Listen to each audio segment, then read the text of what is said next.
भैया हम साबिर से नहीं, कोरोना के वैश्विक महामारी में बहुत लोगन की जान गई। यही दशहरा के पावन महीना में एगो सेवक अपना माई के दरबार में जाके का कहता, आई सबे सुनिए। म्यूजिक बाय चुन्नू तन्हा। अभियो से फेरी माई अपन नजरिया हो अपन नजरिया, दूर कदी देश के कोरोना महामारिया।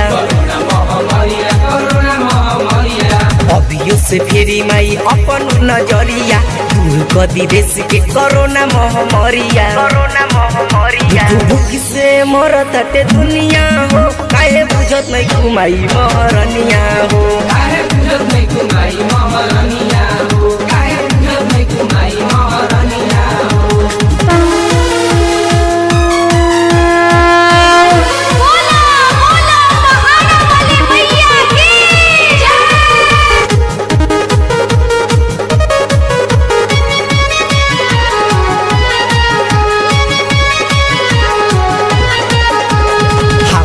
बतिया पर माई विचार हो, हाथ जोड़ी विनती करिले बारंबार हो।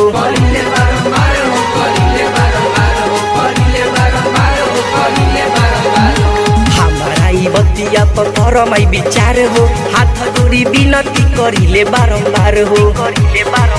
रोई रोई कहतानी कहनिया हो, काहे बुझत नहीं कुमाई महारानिया हो, काहे बुझत नहीं कुमाई महारानिया हो, काहे बुझत नहीं कुमाई महारानिया हो। बोला बोला थाने वाली माई की जय। कैसे के ओर हबू तू लाला की चुनरिया, सुनसान होई जाई तहरो नगरिया।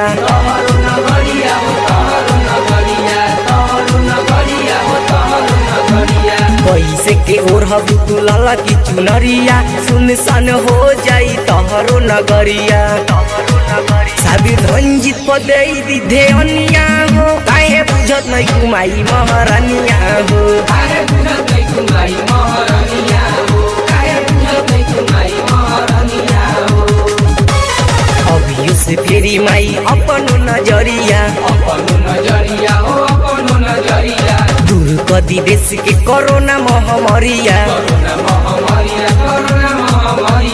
अभियो से फेरी माई अपन नजरिया, दूर कदी देश के corona महामारिया।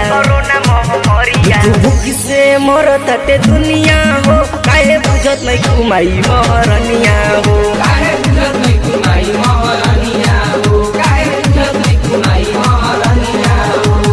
Capital recording studio, Rajendra college मोड़, छपरा।